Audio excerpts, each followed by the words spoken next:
9:30, and we will get this show on the road. And call to order the Cumberland County Salary Board and Board of Commissioners meeting. We'll begin with the Salary Board, and we will begin with a roll call. Please, Audrey. Commissioner Nieder. I am here. Commissioner Fauci. I'm here. Commissioner Eichelberger. Present. And Deputy Controller DeGrossa. I am here. All right. We will move into the approval of the minutes. Oh, I'm sorry. We will open it up to public comment. If there's anyone that would like to make a public comment at the Salary Board, if you are online and wish to make a public comment, please use the raise your hand feature. Are we seeing anyone, Audrey? Not at this time. Okay. We will now move into the approval of the minutes of the June 19th meeting. I'll make a motion to approve the minutes. I'll second. It's been moved and seconded. All in favor say aye. Aye. Aye. Next, the approval of the Salary Board actions. I'll make a motion to approve the salary board actions as presented. I'll second. It's moved and seconded. All in favor say aye. Aye. Aye.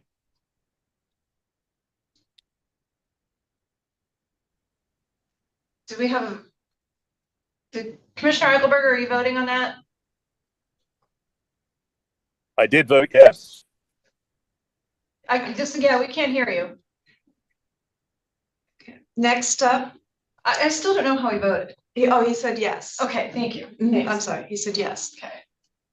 Next up is a motion to reaffirm approval of the minutes of the June 15th, 2025 meeting. I will move to reaffirm the approval of the minutes of June 5th. Second.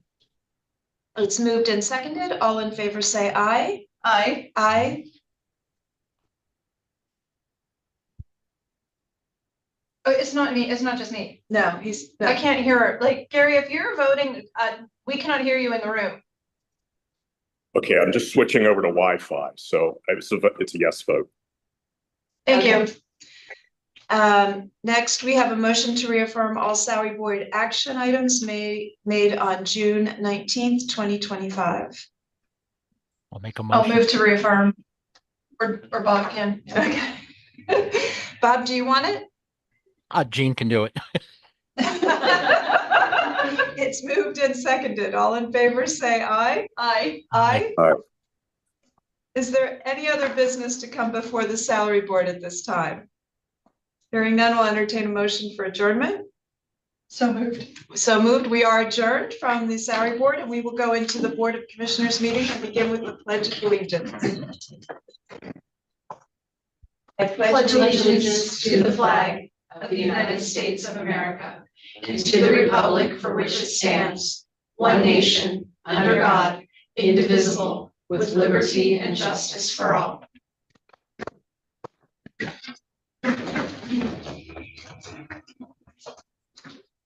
Okay, we will begin this meeting with a roll call, please, Audrey. Commissioner Nieder. I am here. Commissioner Fauci. I'm here. Commissioner Eichelberger. Present.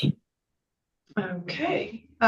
Next up, we allow this time for public comment on the non-agenda items listed. And if there is anyone online that would like to make a comment, please use the raise your hand feature. None? Okay. Anyone in the room wish to make a public comment? It appears not. We will move on into the consent agenda and turn it over to Stacy. Thank you, Commissioner. The consent agenda is a list of routine items that do not appear to be controversial in nature and which also do not seem to not require any additional discussion. If discussion is requested on any agenda item in the consent agenda, which is agenda items numbers 4 through 9, now would be time to make the request to remove it from the consent agenda. Hearing none, seeing none, commissioners, I would ask for approval of the consent agenda. Move to approve. There's a motion. Is there a second? Second. It's moved and seconded. All in favor say aye. Aye. Aye. Aye. Okay, where is that coming from? He's in the building. So he's in the building. That will take us to the discussion and approval of the programs. for the CDBG and home. Good morning. Hello, good morning. Hello, good to see you all. So, pretty routine, as you know, every year it has us submit an annual action plan, which basically just outlines how we're going to allocate those funds that we did receive. So the reason why I'm here today is to seek approval of the activities list that we have, basically outlined in that annual action plan. The applications were received from December 2024 to March 2025, and we did score each application based on criteria that we did make public beforehand on our website. The recommended activities included in the draft annual action plan are the result of those scoring efforts, and once the activities are approved as presented and the public comment period ends, we will then notify each applicant whether approved or denied of their status by letter and submit the annual action plan to HUD. These activities and the draft annual action plan as a whole are available for public viewing and comment on our website at cchra.com and at our main office at 114 North Hanover Street in Carlisle. And I do have the list if you'd like me to read it out to you of what we have approved and denied. I think that would be good, yes. So our total allocation for this year was $1,260,456 for CDBG. We did take 20%, which is the cap we are allowed for administration costs, which is $250,000. I'm sorry, not the full 20% cap, but the full amount allowed. Housing activities, we did have code enforcements for Shippensburg Township, code enforcements for Shippensburg Borough, Esther's House rehabilitation and upgrades, and Shippen House by Homes for America. In public facilities, we had ADA ramps for Upper Allen Township, New Cumberland Borough, East Pennsboro Township, Camp Hill Borough. We also had quarry restoration project for the Borough of Mechanicsburg, emergency shelter repairs from Domestic Violence Services, and the Lemoyne Center refrigeration project by New Hope Ministries. In public services, we had the American House Sustainability Project by Tri-County Housing Development Corporation, Showers for Needy Youth by the Link for Youth, School Year Programming by SPY, James Wilson Emergency Shelter by Safe Harbor, Amplifying Access by Central PA Family Support Services, Homeless to Home by Carlisle United Methodist Church, and Workforce Development Training by the Employment Skills Center. As for denied activities, we have Cumberland Area Economic Development Corporation Small Business Assistance Program. That is due to still having funding from previous years. Project Share, they asked for infrastructure and client assistance funds. Unfortunately, that does not qualify under Cumberland County and would have to go to Carlisle Borough. The Borough of Shippensburg Enhanced Police Patrols, their application score fell below the threshold that we designated to fund. Domestic Violence Services, Supportive Services, also again, still has available funding from previous years. Family Promise, Rent Subsidy Program 1, again, they fell under that threshold of scoring that we set. Family Promise Rent Subsidy Program number 2 fell below that threshold. 180 Ministries, their Open Doors project, fell below that threshold, and M28 Ministries, Esther's House Services, fell below that threshold that we set. As for home, we were allocated $535,074.50. Our administration that we took out was $53,507.45. There is 15% Chodo reserve, which is $80,261.18. And the rest of the funds are currently unobligated. We have not received any applications for those funds as of yet. Any questions, commissioners? Michaela, so I know you will let folks know of their denial, but particularly on Project Share, you'll redirect them to the right place. Yes, correct? so the Carlisle Boroughs is also in their public comment period right now. I tried to run them at the same time for ease of mind. Okay. And they also have a couple other ones I know they're waiting on right now, applications. So if they're able to get them in within that 30-day comment period, we can submit it to HUD as normal. If they don't get it by then, all we have to do is do another 30-day comment period for them to add that activity in. So either way, they will be able to get in. Okay, thank you, thank you. Anything else? No, thanks. I just want to make sure I Yeah, answered no, your thank questions. you, Michaela. I don't have anything else. Thank you. If you don't have any other questions, I would ask for approval of agenda item 10. The motion is, I'll move to approve. Second. it's moved and seconded. All in favor, say aye. Aye. Thank you, Michaela. Thank you, Commissioners. That takes us then to the contracts and grants portion of the agenda. And I'll ask Angela Smyser to cover those agenda items. Thanks, Lacey. All right, agenda item 11 is a grant agreement addendum for the Housing and Redevelopment Authority, and I'll call on Brianna Miller to discuss. Good morning. Good morning. So a few months ago, HUD did an internal review of the home ARP program where they determined Cumberland County was allocated $2,888 less than what we should have gotten. So this is just a grant amendment to state that we are getting those funds. We have decided that New Hope Ministries is going to get the $2,888 for their tenant-based financial assistance project. Okay, very good, thank you. Any questions for Brianna? No, and I will move to approve. Second. It's moved and seconded. All in favor, say aye. Aye. Aye. All right, thank you. Thank you. All right, agenda item 12 is a list of donations for the Department of Public Safety, and I will call on James Brandt to discuss. Good morning, James.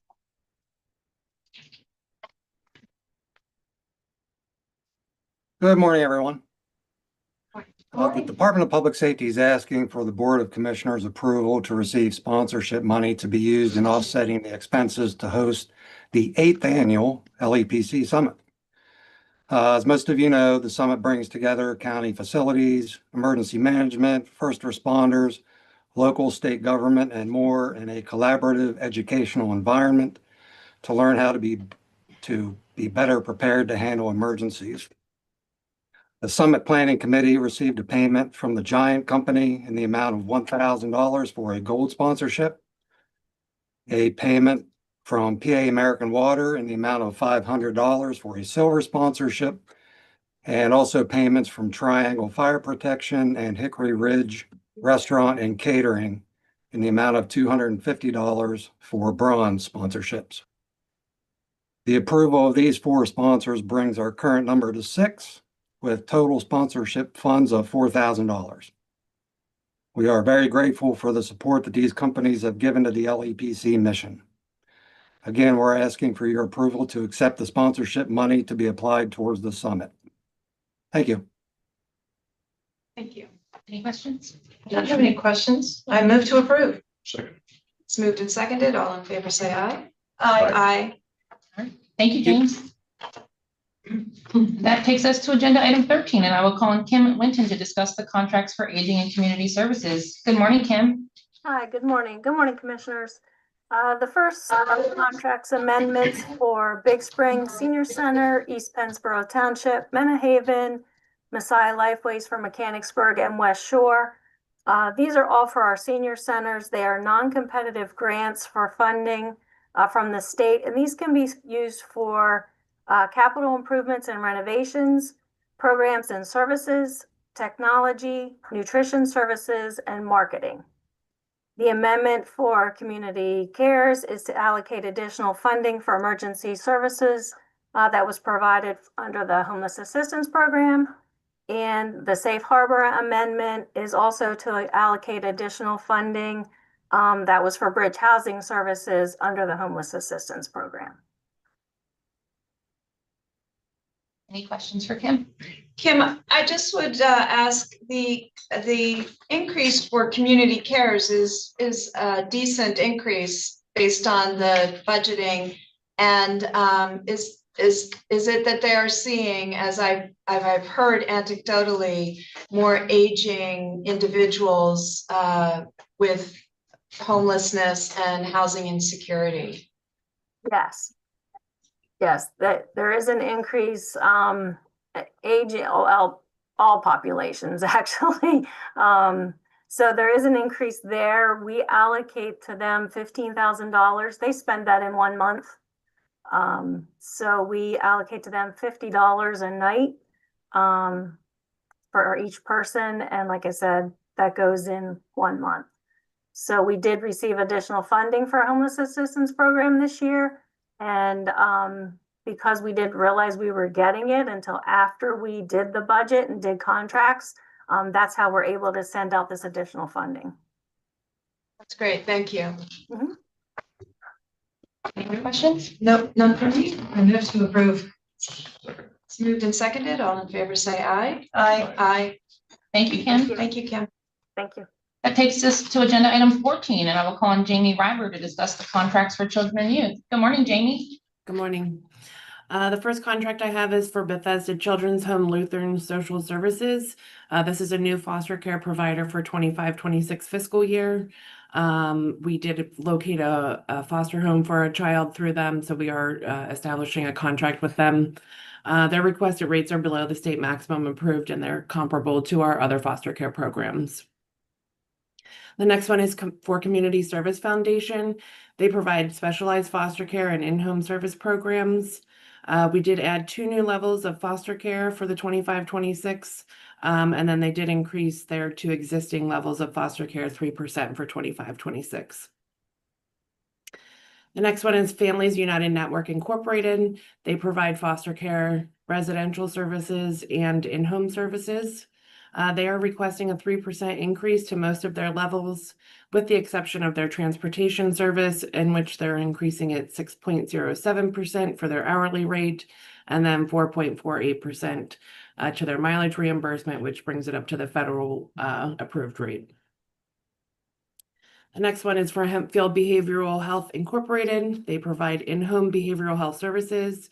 They did not request any increases to their current services. However, we did add 6 different levels of evaluations that they can offer for our clients for the 25-26 fiscal year.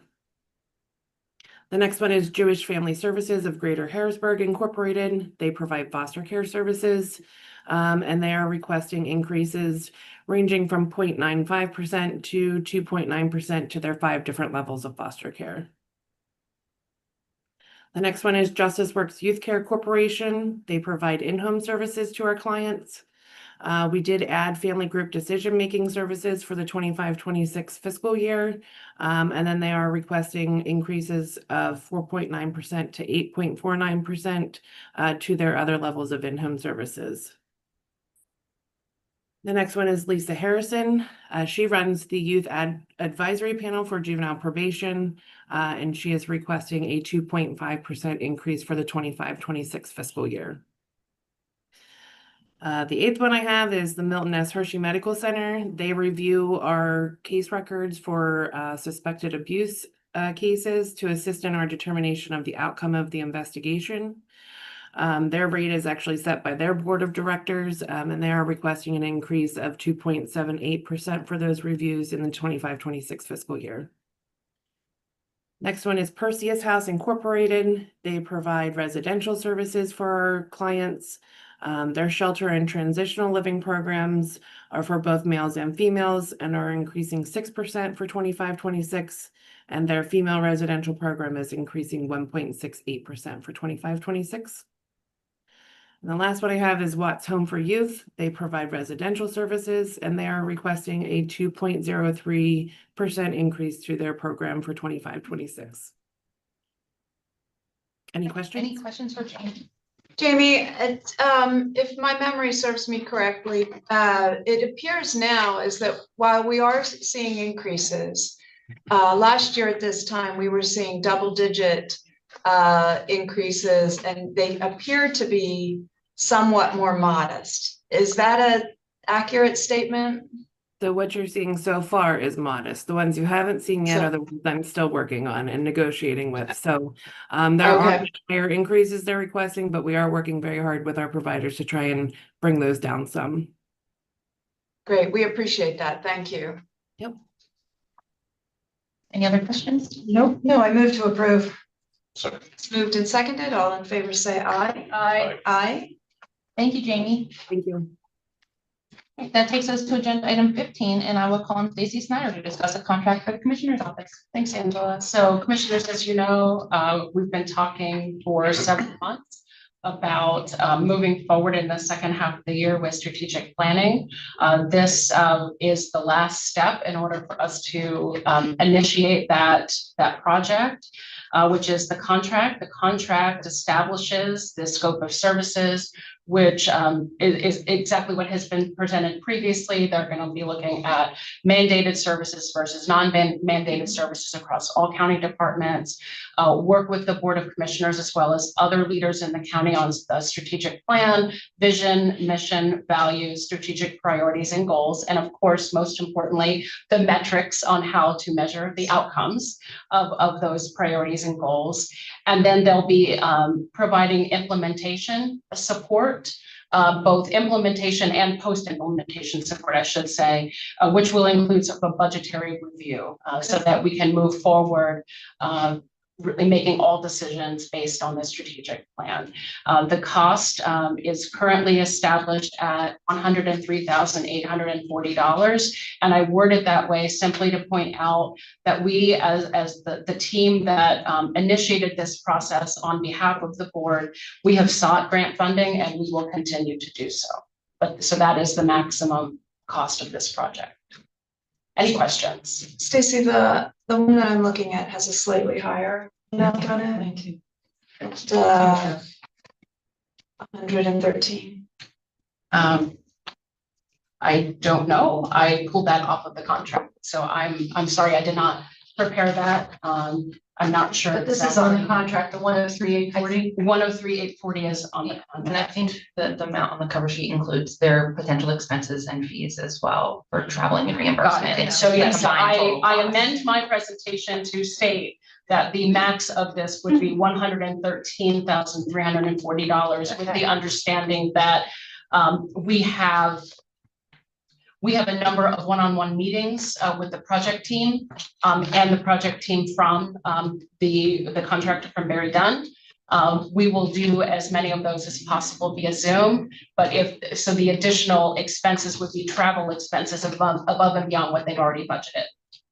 And so we would make you aware if we were going to incur any additional expenses above the set amount of 103 before we incurred those expenses.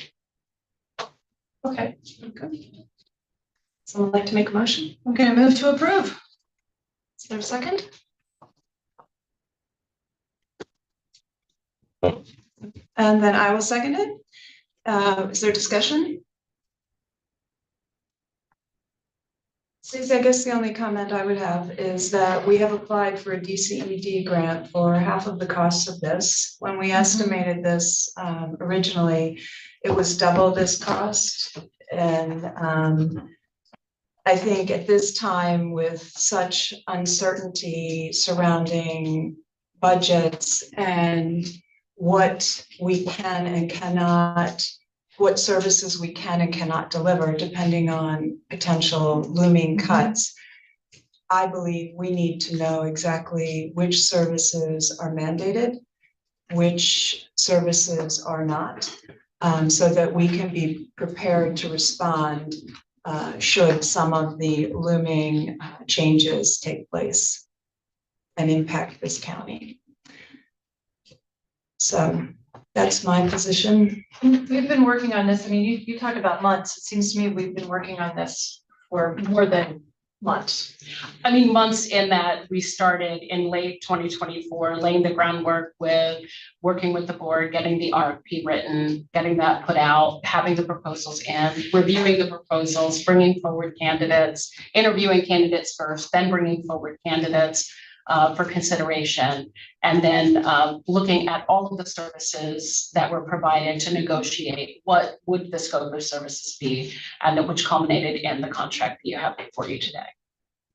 And so in my experience in going through this process with the board and with staff, this has been a very well thought out process. It has been well planned. It has been well thought out. We've thought about how are we going to pay for this, and have applied for grants to cover some of the costs. And I know that we're waiting on those. To me, this is critical at this point in time. I think that this county, I know that this county has gone on for way too long without an updated strategic plan. It's very hard for our department heads and our employees to know what the values of the county are, how things should be moving forward. And I think it's very difficult for lots of our employees to know that there is a solidified effort at certain things. And that's very important, knowing as I go into budget season, what the expectation is of the budget. I think that's incredibly important.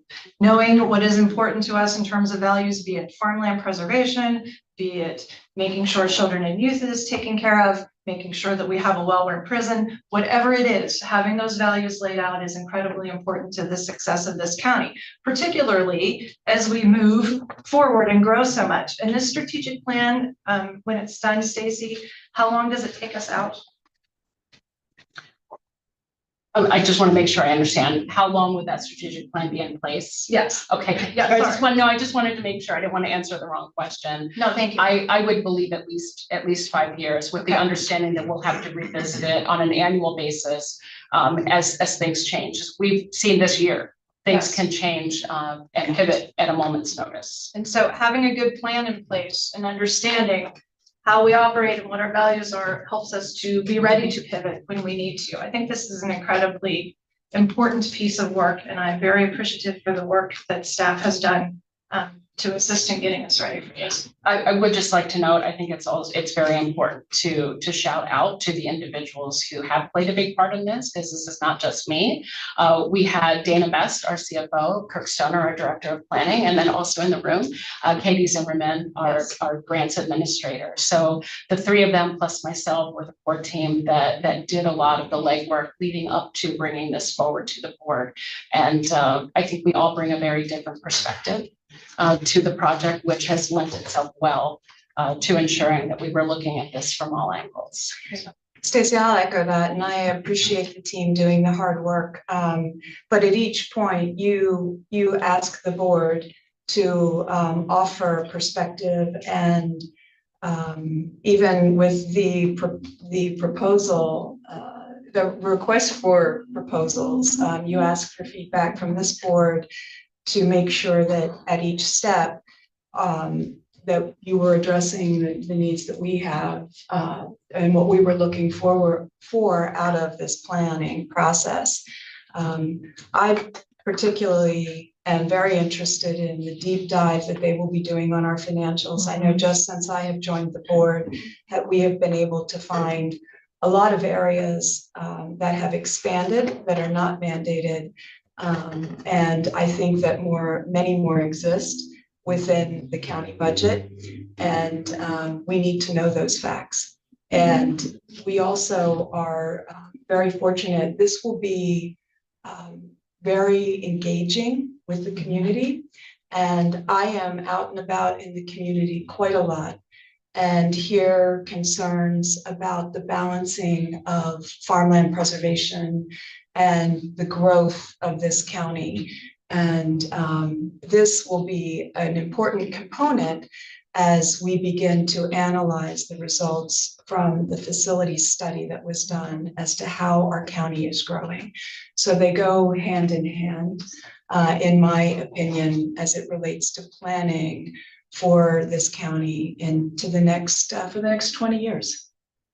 Yeah, I think that that's really important. And I think, Commissioner Nieder, you and I have conversations about farmland preservation and green space preservation, and sometimes we differ on those thoughts and sometimes we're together on those thoughts. This type of process is going to really help us form something that's going to serve the people of Cumberland County. And, it's so much better than you and I just going, well, I think, right? You can get some concrete information from people. How old is the current strategic plan?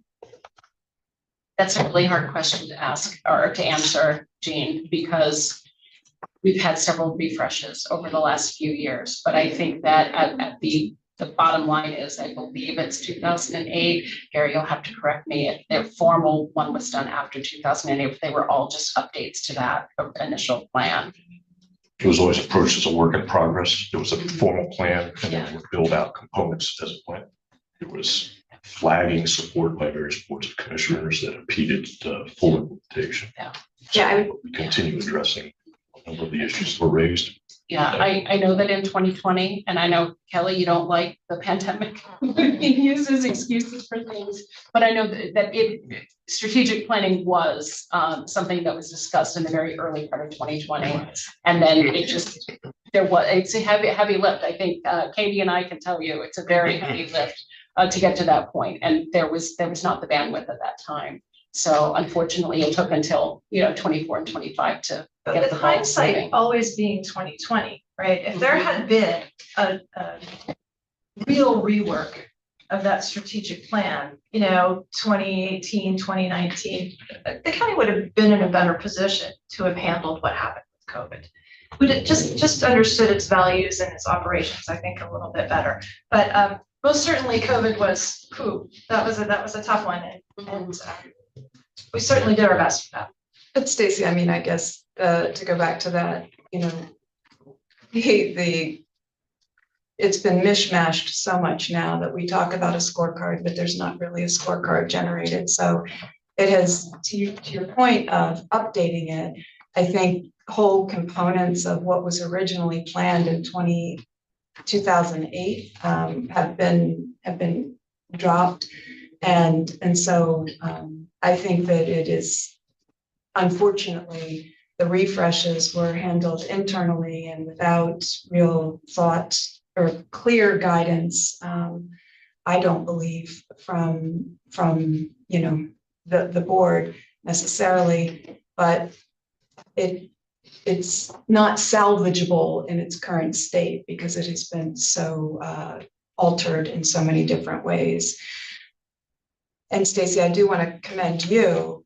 A lot of this cost savings in this is because of the groundwork that you've laid on the analysis of the departments as they exist so that people can come in and hit the ground running. So thank you. Very much so. Very much so. Well, since I'm the sole mover, I guess I will say a couple of things. And it really echoes what I said when the selection was made, 2 months ago, I guess.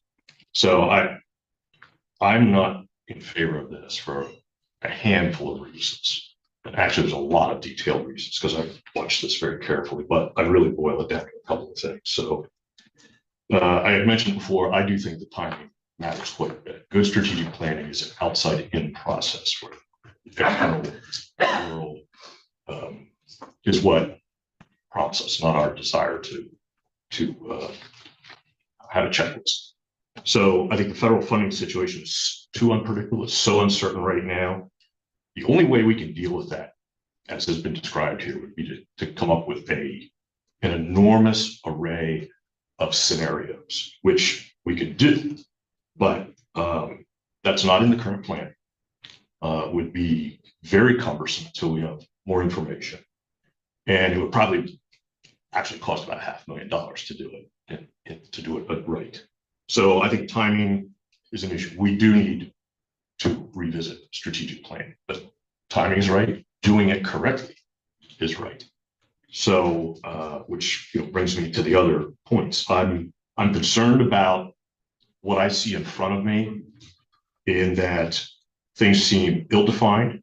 I believe a lot of the expectations that you've heard in the past and this morning are unrealistic.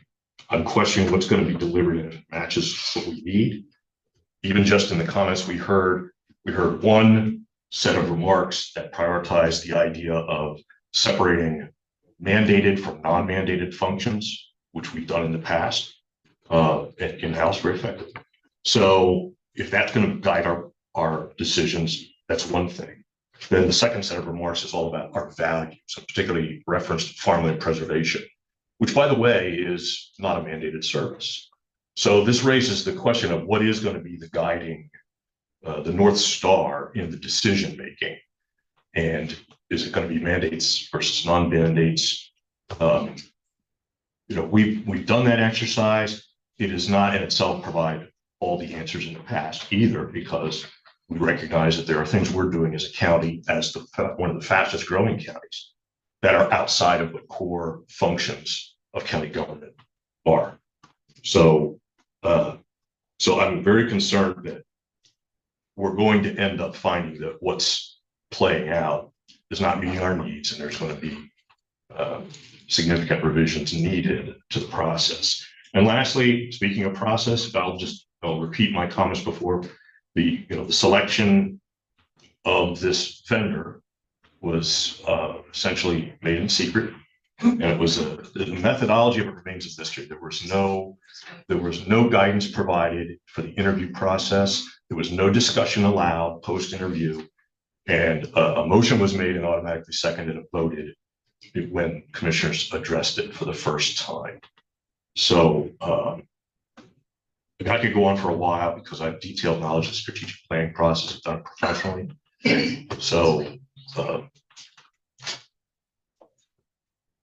that kind of summarizes what I have to say. So.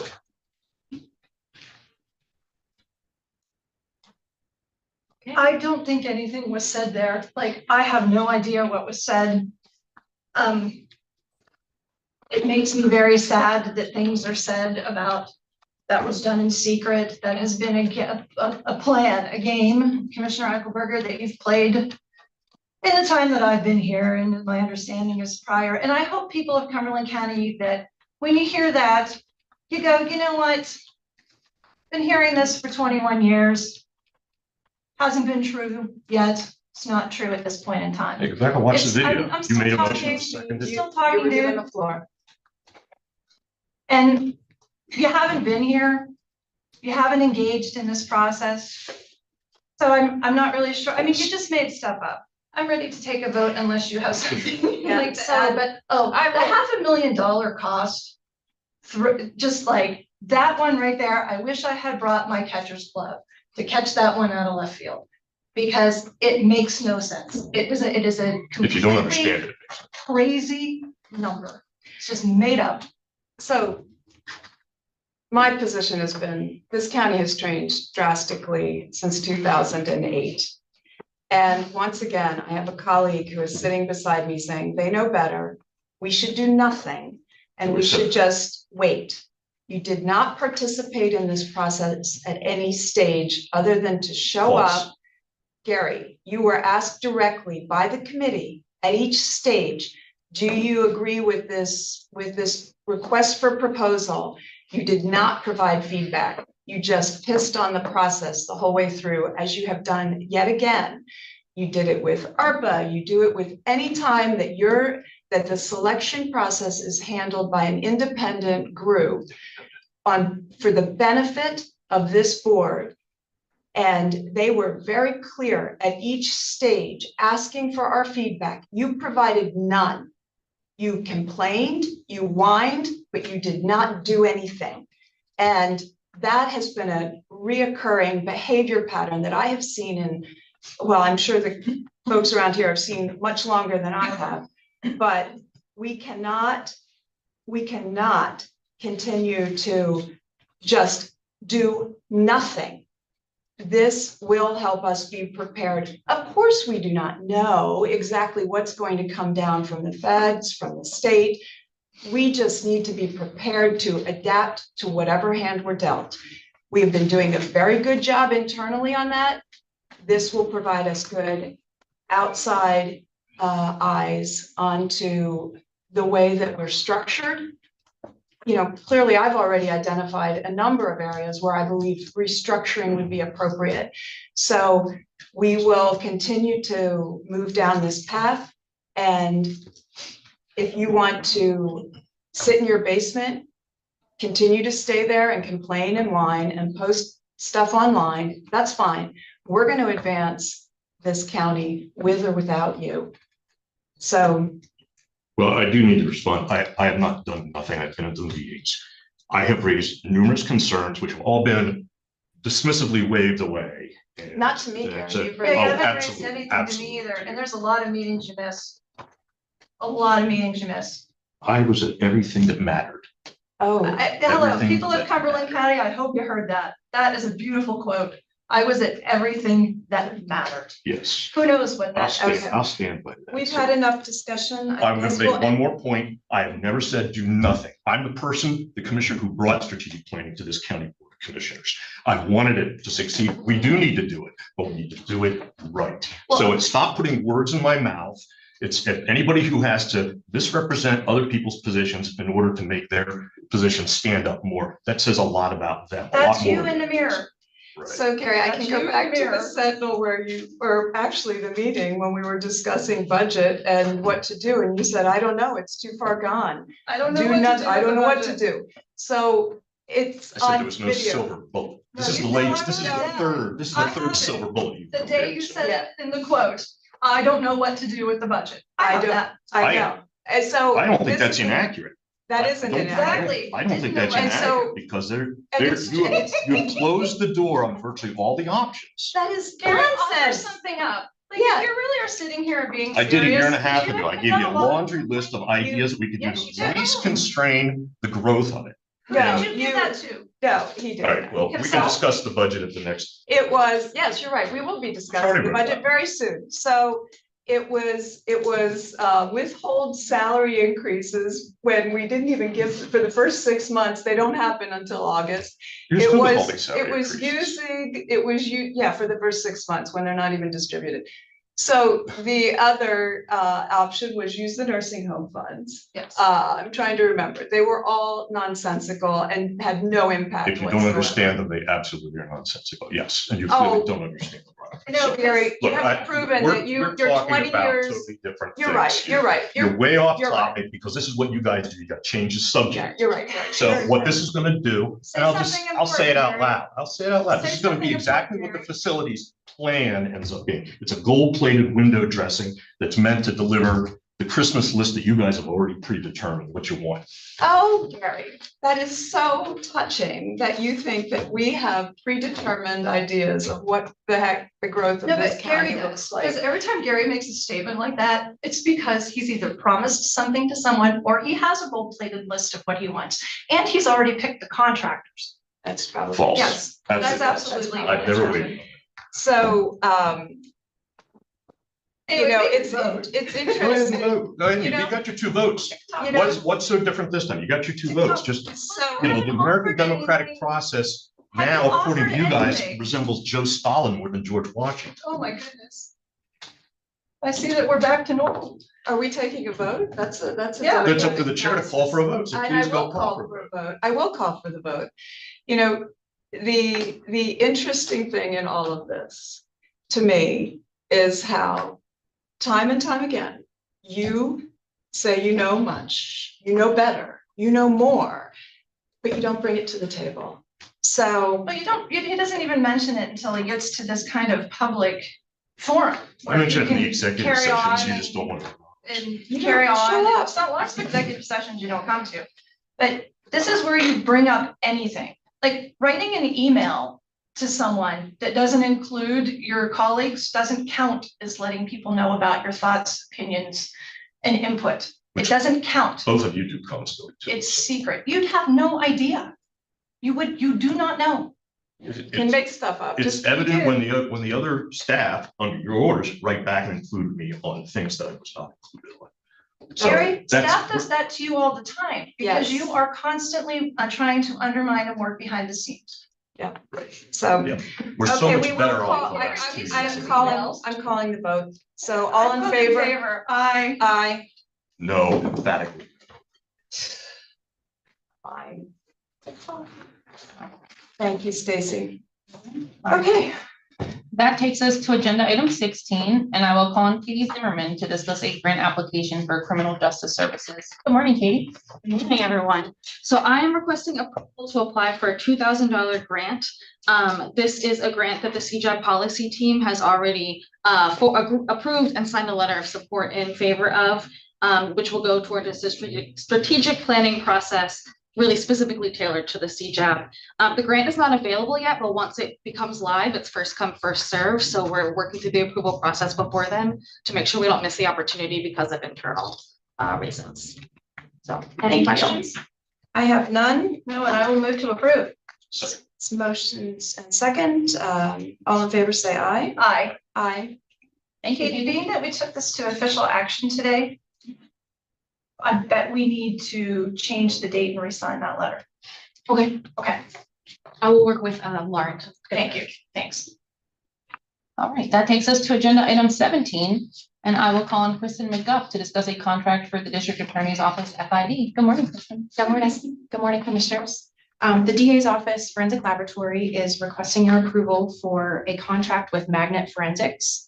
While the contract action is marked as new, we currently have 2 contracts with Magnet Forensics. We're just now looking to consolidate those into 1 contract. The Magnet Forensics contract offers us 2 tools that we use in our forensic lab. They're integral to digital forensic processing. Okay. Any questions for Kristen? None? Now I move to approve. Second. It's moved and seconded. All in favor, say aye. Aye. Aye. Thank you so much. Thank you. All right, that takes us to agenda item 18, and I will call on District Attorney Sean McCormick to discuss a capital project request for the District Attorney's Office, FID. Good morning. Good morning. Good morning, Commissioners. At this time, I am requesting approval of capital project request for the District Attorney's FID, the ballistics lab, for a total project cost of $265,000. This was a project that will complete the firearms lab, will put us in a position to finally open the firearms lab. Any questions for? This is the lab that was not to cost the county any money from the general fund, correct? This is the lab that is now complete, except for the part of the lab that we need to add some equipment into the lab. But yes, this is the lab that we received a $1.2 million grant. We have the building built. We have the facility built. What we need now to add equipment, and we'll be ready to hopefully open and begin in September. And a gun lab, just for clarity's sake, is not a mandated function of county government. Am I right on that? The mandated function of county government is the protection of the citizens of Cumberland County, which I take very seriously. And the gun lab plays a very big part in that, us being able to provide those services. So I would disagree. I would think it is a service that my office needs to provide to the citizens of this county.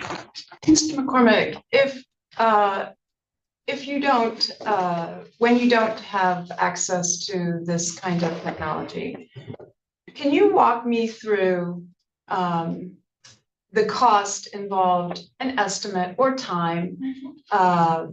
Currently, the state gun lab, the timeline on that, and then what's your alternative?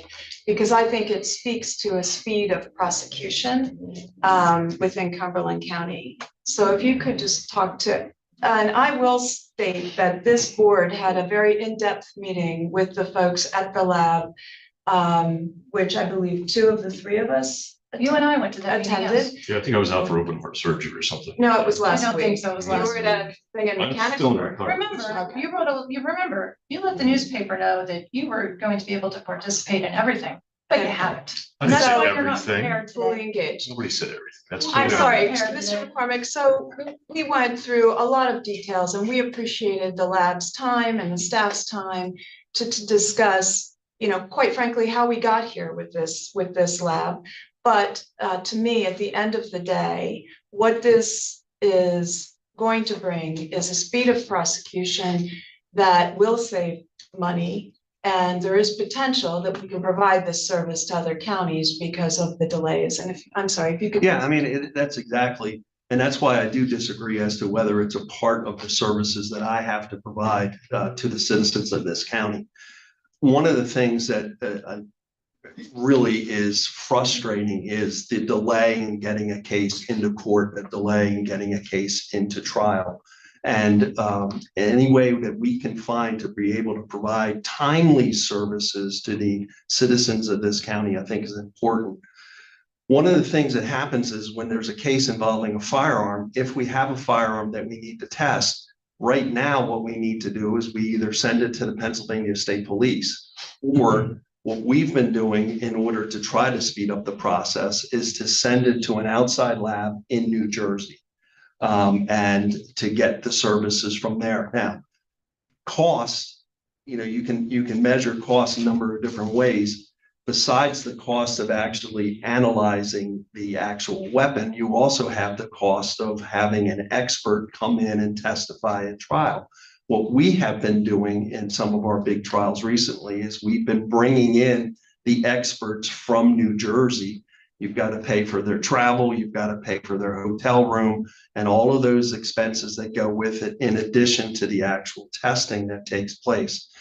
When you send something to the Pennsylvania State Police Lab, they do an excellent job, but the problem is we are behind 65 other counties in the state. So anytime that we send a firearm to them, it's in line with all these other counties. It doesn't get priority.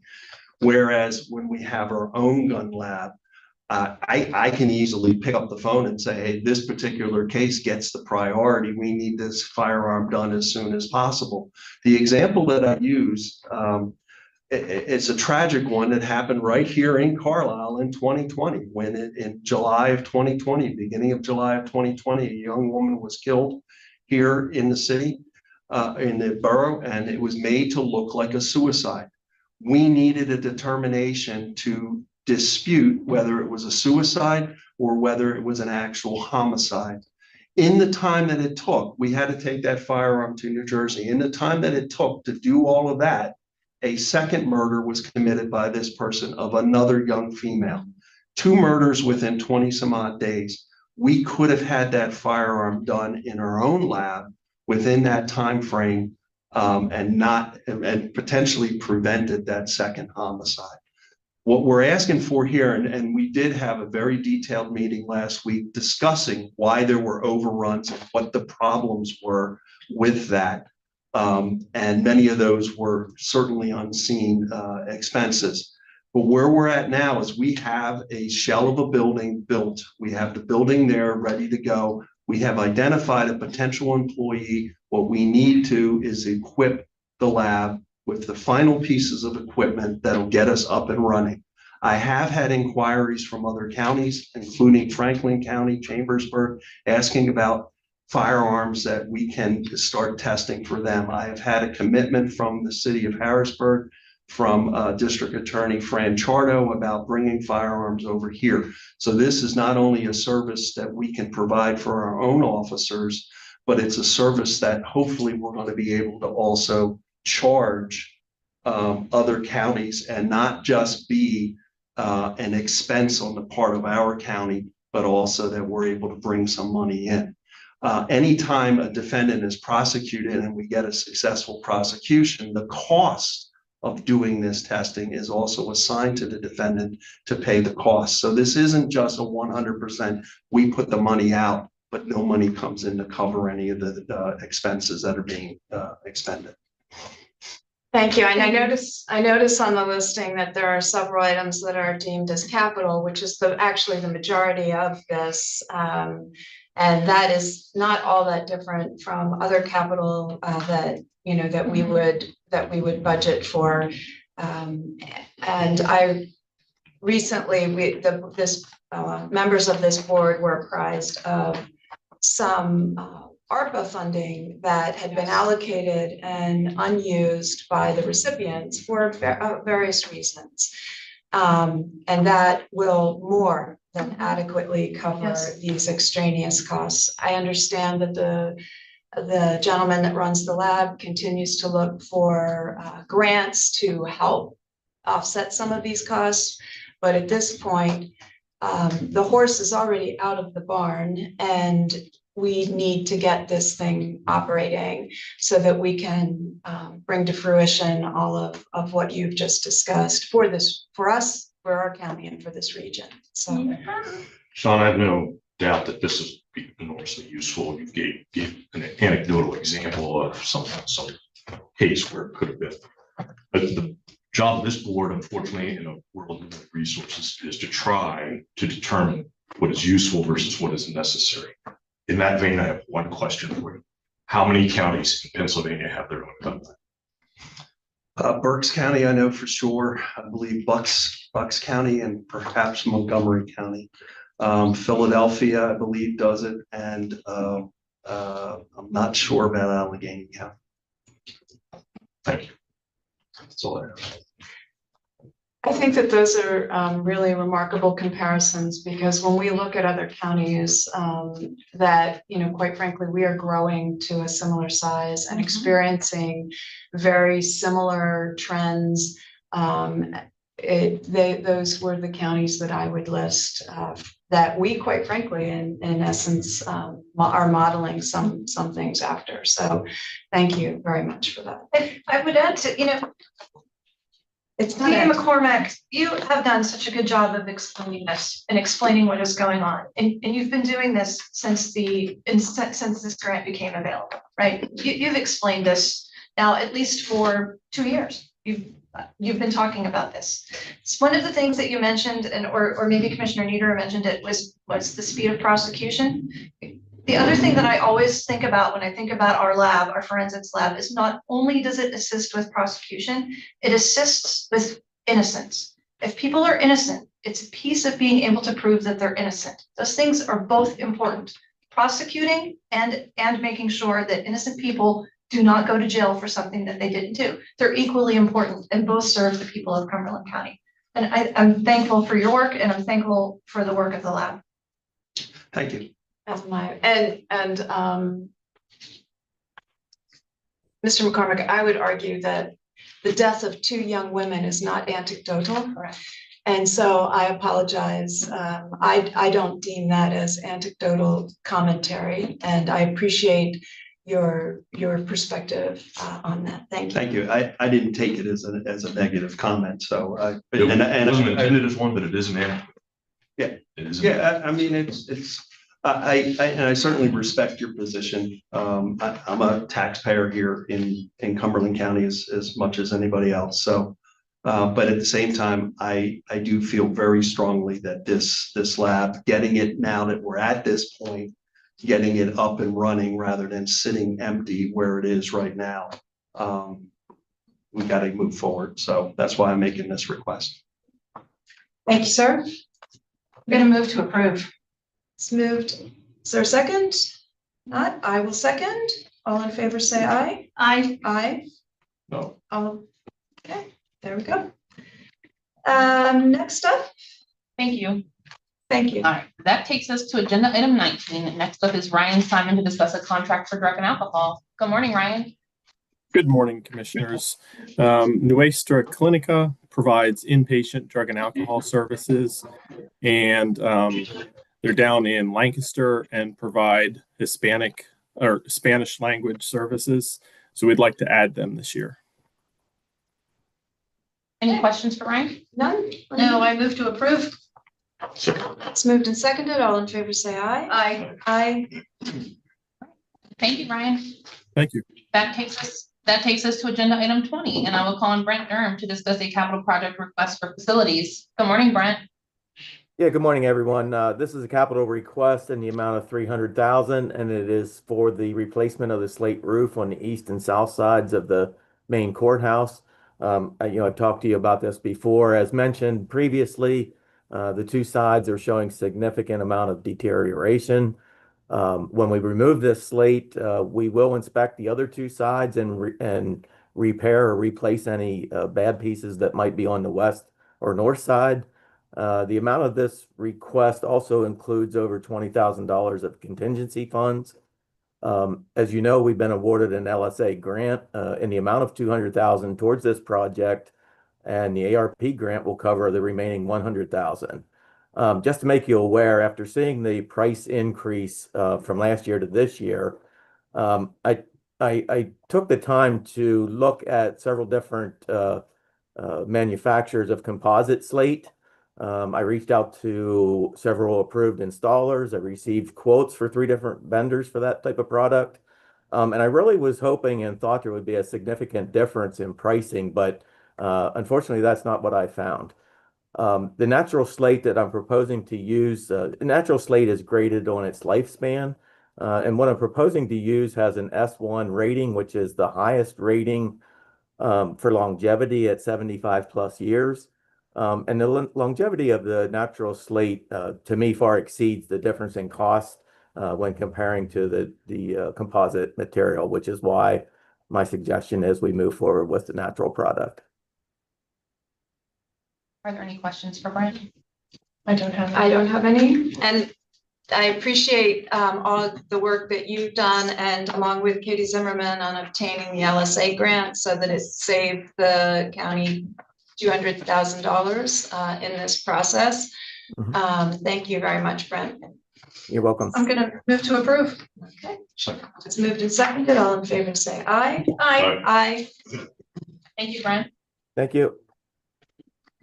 That takes us to agenda item 21, and I will call on Brandon Yeager to discuss a contract for finance. Good morning, Brandon. Great. So the contract with Huggins Actuarial Services is for an actuarial review of our workers' compensation liabilities. We are self-insured for workers' compensation. Huggins projects the funding rates by class and the reserve balance for 2025. The funding rates are used to charge back to departments to maximize our federal and state fundings. And the reserve balance is the minimum balance we need to fund current claims. Contracts increasing $177, making the contract amount $6,282. Any questions? Entertain a motion to approve. So moved. Sure. It's moved and seconded. All in favor, say aye. Aye. Thank you, Brandon. Great, that takes us to agenda item 22, and I will call on Miranda Melton to discuss the contracts for MHIDD. Good morning, Miranda. Good morning. I have two contract addendums for you this morning. One is for ASL services. This is for additional American Sign Language interpretation. This is an increase of $1,054, bringing the total contract for fiscal year 24-25 to $9,054. The second addendum we have is for mental health. This is also for fiscal year 24-25. Again, it's another increase. This was for York County Transportation Authority doing business as Rabbit Transit. This is an increase of $29,912, bringing their total contract to $172,000. And this is also for transportation for family supports. Do you have any questions? Not. I will move to approve. Sorry. Moved and seconded. All in favor, say aye. Aye. Thank you, Miranda. Thank you. That takes us to agenda item 23, and I will call on Elizabeth Grant to discuss a contract for planning. Good morning, Elizabeth. Good morning, everyone. What we have before you is a contract addendum that will enable us to reallocate unexpended countywide action plan block grant funding from one contract for professional design services for ag BMPs to another project contract for those services. Both contracts are with Lever Environmental Consulting, LLC, and the proposed increase is $15,300 and an extension of the grant term to December 31st, 2025. Any questions for Elizabeth? I do not. I move to approve. Sorry. It's moved and seconded. All in favor, say aye. Aye. Aye. Thank you, Elizabeth. That takes us to agenda item 24, and I will call on Justin Miller to discuss a grant application for recycling and waste. Good morning, Justin. Good morning. So these are the standard forms for the household hazardous waste events. This is a reimbursement grant, and the grant application has two forms that require your signature. The first is the record of operations report, which tells the state that we collected 26,957 pounds from 299 people. The second form is the actual application for reimbursement. Total eligible costs for that event were $37,130.47. We collected $16,862.25 in fees, making us eligible for $18,565.24 from the state to cover the difference. Any questions? I don't have any. Nope, I move to approve. Sorry. It's moved and seconded. All in favor, say aye. Aye. Aye. Thank you, Justin. You're welcome. That takes us to agenda item 25, and I will call on Claudia Garner to discuss the contracts for public safety. Good morning, Claudia. Good morning, everybody. Before I begin, on behalf of the county's public safety frontline, and as everyone prepares for 4th of July, I would just like to remind everybody who are present and online to make sure that as we celebrate the country's birthday, please always supervise children around fireworks, even sparklers, as they can cause burns. Never relight malfunctioning fireworks, and keep a bucket of water nearby to extinguish them properly. If you partake in alcoholic beverages, please be responsible and have a designated driver. And public safety is asking for you to celebrate responsibly so that everyone can go home. So, Now that we shared that, our first thing on the list today is we are asking for your approval of a no-cost contract with Dauphin County for a license agreement to utilize space on a tower site located in Dauphin County known as Reservoir Park Tower Site. As you've heard Brian Hamilton explain in many of our meeting venues, this is another piece of the P25 project. It is a no-cost agreement for the actual licensing. However, and that's through year 2072, which we aren't going to have to worry about that for quite some time. But along with this contract, there is the responsibility to replace batteries at the site. And that occurs about every 5 years, and those are being refreshed this year by them. So we'll be responsible for the next batch of batteries. And then any road maintenance that might need to happen over the course of the contract, will be asked to participate with that. The contract has been reviewed by the solicitor, so we're asking for your approval of this no-cost license agreement with Dauphin County to move forward with the infrastructure pieces of the project. You can discuss your next contract as well, Claudia. Okay, sure. The second one also is part of the P25 project. This is with Intergraph, doing business as Hexagon, as you know, is our current computer-aided dispatch vendor, CAD vendor, and that's the software we use to dispatch emergency personnel. We do have a contract with them. However, this is a new element of that. This is for the interface to connect the CAD software to the new digital voice system that's being implemented as part of Capital Project 2017-39, the P25 project. It has a one-time cost of $31,933.04 with an annual maintenance of $3,012. And that is to ensure that these two systems can communicate effectively and securely. And so collectively, the contract we're asking for your approval of is $34,945.04. Any questions for Claudia on either of those? No, Claudia, I love the PSA though. Thank you. It was very helpful. And I hope people listen to you on it. Someone like to make a motion? I will move to approve. It's moved and seconded. All in favor, say aye. Aye. All right, thank you, Claudia. That concludes the contract and grant section. I'm going to turn it back over to Stacey. Thanks, Angela. We have Claudia still on the line, of course, and she has been joined by Mike Snyder, who's going to provide discussion and then seek approval for a capital project request for public safety. Good morning, Mike. Good morning. Public Safety is preparing a capital project request for $3,688,303. As we've discussed a few times in informational sessions, we are working with other regional counties to develop a comprehensive computer-aided dispatch system to replace our current system. These are very long-term projects that take quite a while to develop and implement. We anticipate that a contract would not be signed for at least 6 months, and then we would have an 18 to 24 month time for implementation.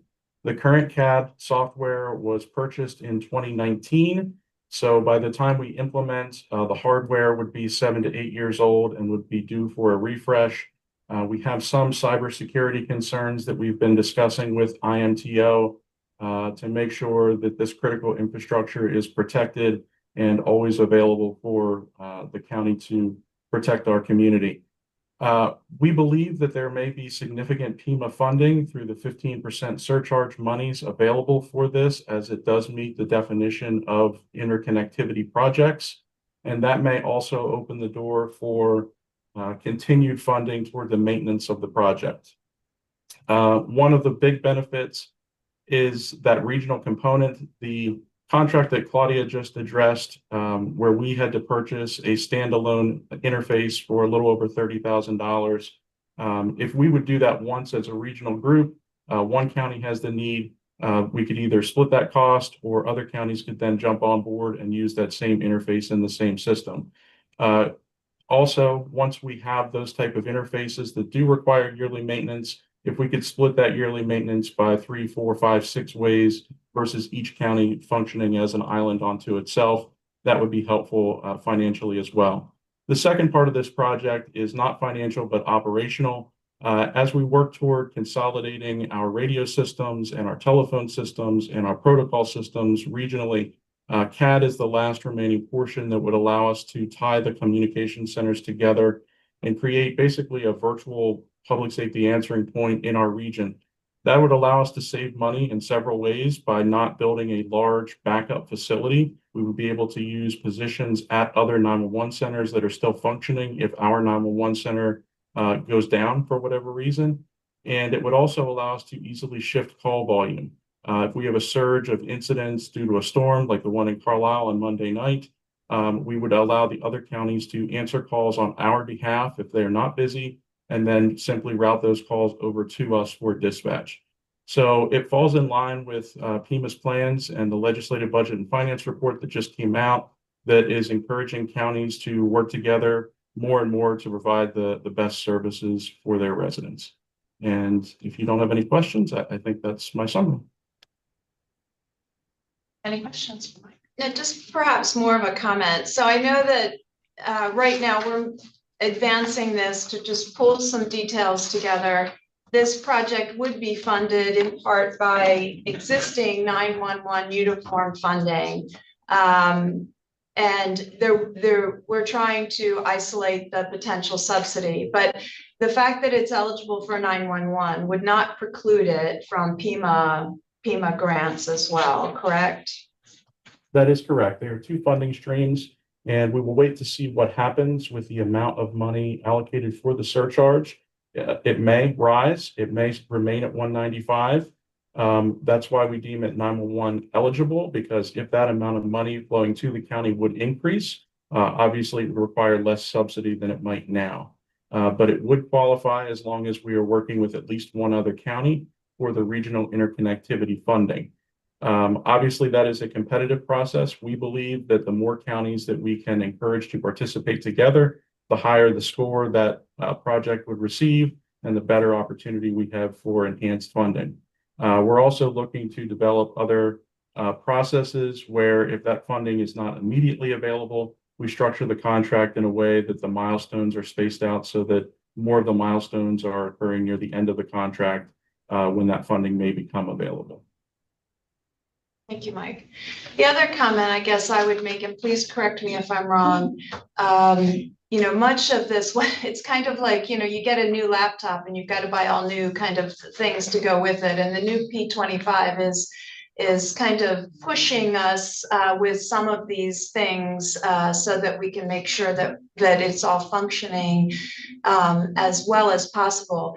But the one thing that I've learned from you, and I think is interesting, a lot of folks may not be aware, it's no longer that you're just getting calls from someone picking up a telephone and calling 911. You know, my watch is calling you, my car can call you, all of these other digital ways of trying to send an alert. So I don't know if the general public is necessarily understanding of that and how those things are managed.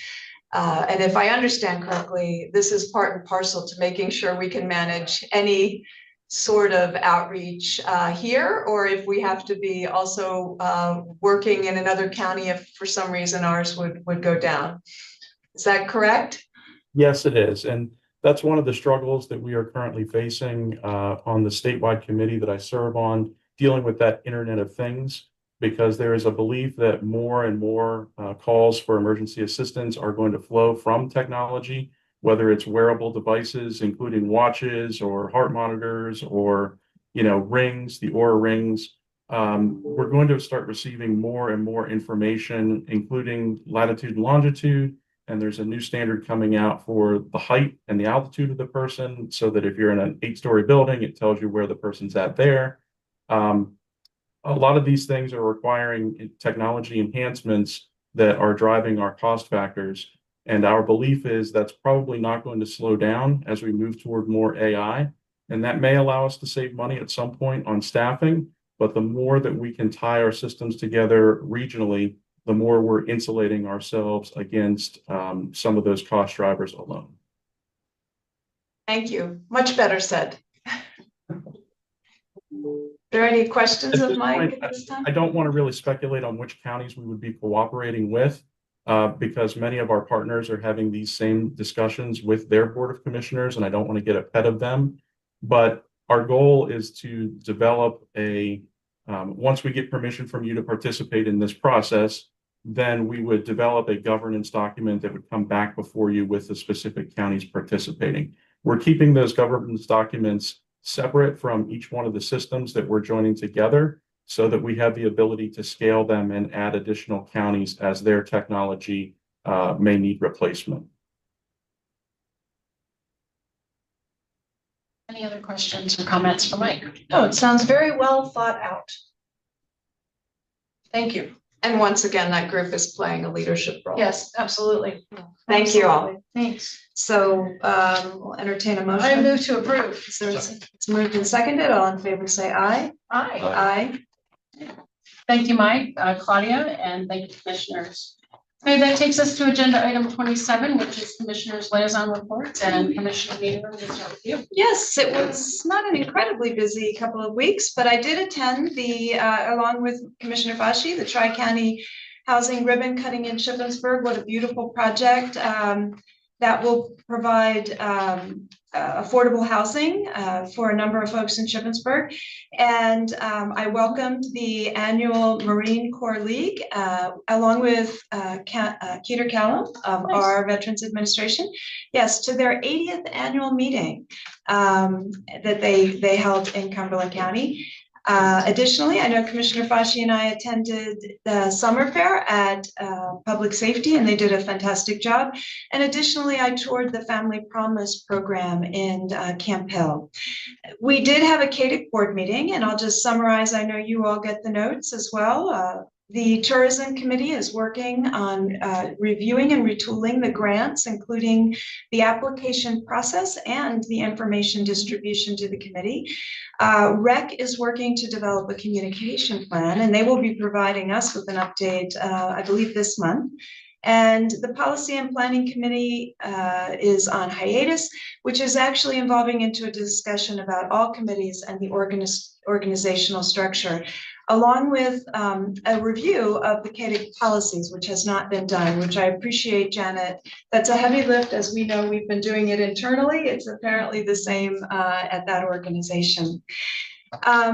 Additionally, I attended the MHIDD advisory board meeting. I understand Commissioner Eichelberger has not been able to attend certain things, so I think you had missed most of the meeting.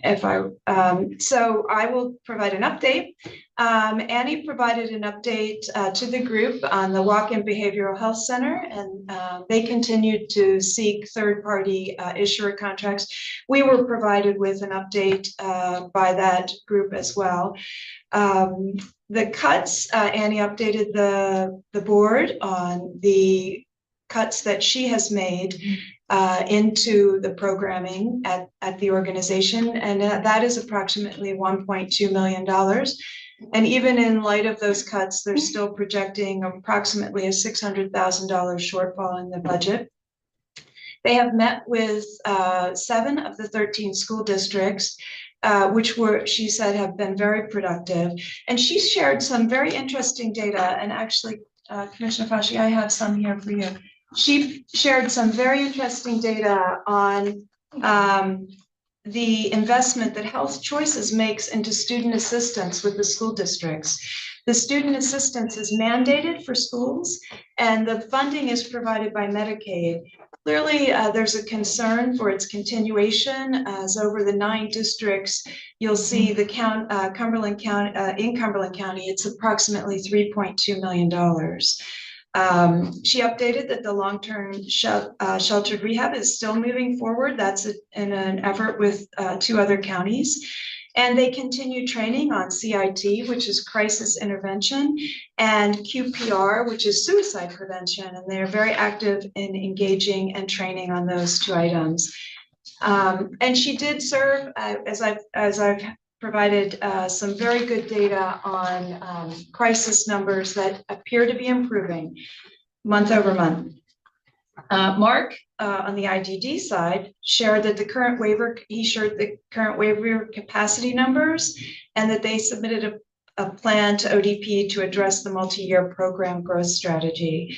He updated that performance-based contracting is moving slowly with only a few providers currently being able to meet the requirements, but the 12 of 200, I believe you mentioned, but they are getting on board and will need to be in order to meet the requirements.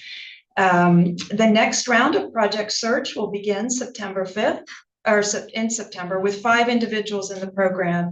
And the early intervention continues to be very busy in the community with outreach. And one of the items that I found interesting is that they identified that some birthing hospitals are not consistently referring kids who have hearing loss in a timely manner. So they're working with the Department of Health to make sure that they follow up with the hospitals related to that.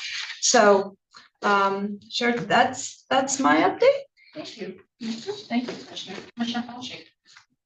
Well, hello, everyone. I would remind you to use the Cumberland County Library System, especially as you are digging into your summer reads and need some fresh ones. So following up on what Claudia Garner had to say about the 4th of July weekend, Sober Ride Home is being offered again this July 4th weekend. So the program is offering $20 vouchers from 7 p.m. to 3 a.m. this Thursday through Saturday, the 3rd through the 5th in Cumberland, Dauphin, and Perry counties.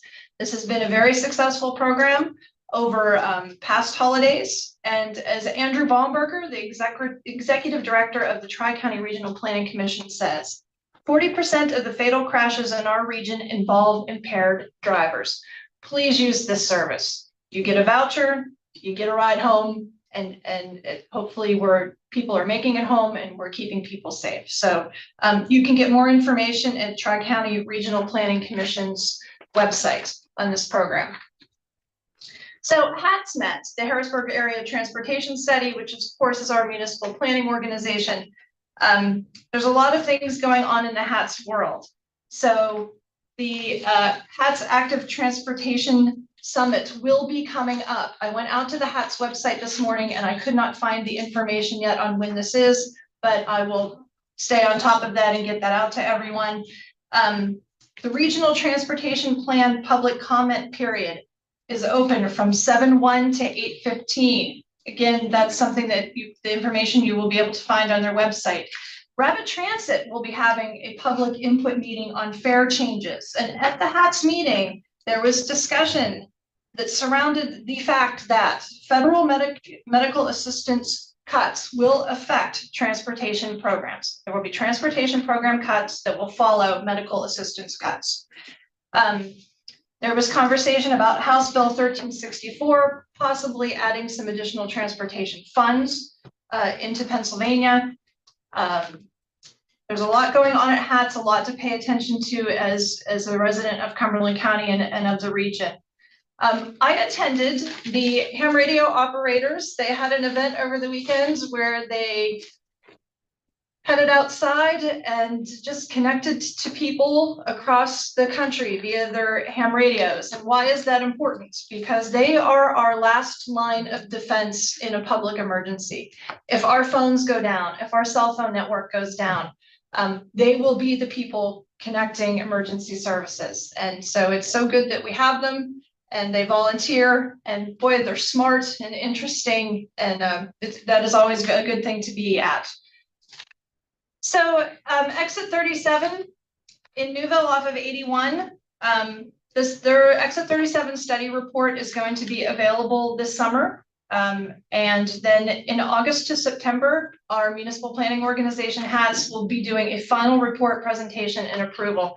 So that's another thing to be paying attention to as we think about Interstate 81. And of course, the local emergency planning committee summit will be held on October 9th at the Army Heritage Education Center. The Cumberland County Housing and Redevelopment Authority met. Boy, they were really plugging along at their last board meeting. And of course, they were here today to have some discussion with us. And that's it, Stacey. Thanks. Thank you. Commissioner Eichelberger. Okay, just briefly, you did get the MHID summary. I did reach out to Annie yesterday to see if there was any updates, and she had an opportunity to respond So I don't have anything new to add on that. I did have a number of conversations in regards to the recycling and waste, and including talking to Justin Miller yesterday. And he gave me a couple of points that are worth noting. He mentioned about the electronics recycling. We're of course on the new contractor. He said that's going very well, and they're very pleased. And actually said the average weights of material submitted is actually increased. Obviously not due to the contractor, but there's continues to be significant public participation in this. He said the numbers in May and June were higher this year than they were last year. So obviously still a great program to support, and they're going full guns with that. So we did have a lengthy discussion, and I spoke to some other stakeholders regarding yard waste recycling equipment, and everything is really now in DEP's hands. I spoke to folks from Lower Allen and Silver Spring in regards to the concerns they have on the proposed new authority. And I think there's still some decision making to be made there. So, we're hurtling toward a decision here on transfer, but we're just not quite there yet. I think that's in DEP's court at the moment for them to take public comment from the affected municipalities, and they'll be following up with us. So they've had apparently some scheduling issues, and so they have yet to discuss all of the issues internally. And they'll be reaching out to all the stakeholders involved at that. So yard waste continues to be on the agenda for a while, but our portion of that is pretty much over on initiating the transfer when that decision is rendered by DEP. That's everything I have. Okay, thank you, Commissioner. That takes us then to agenda item 28, and I would like to report that an executive session was held on June 26, 2025 at 9:30 a.m. regarding personnel. And now I'll ask if there is any other business to come before the board today. Hearing none, seeing none, we're adjourned. Thank you.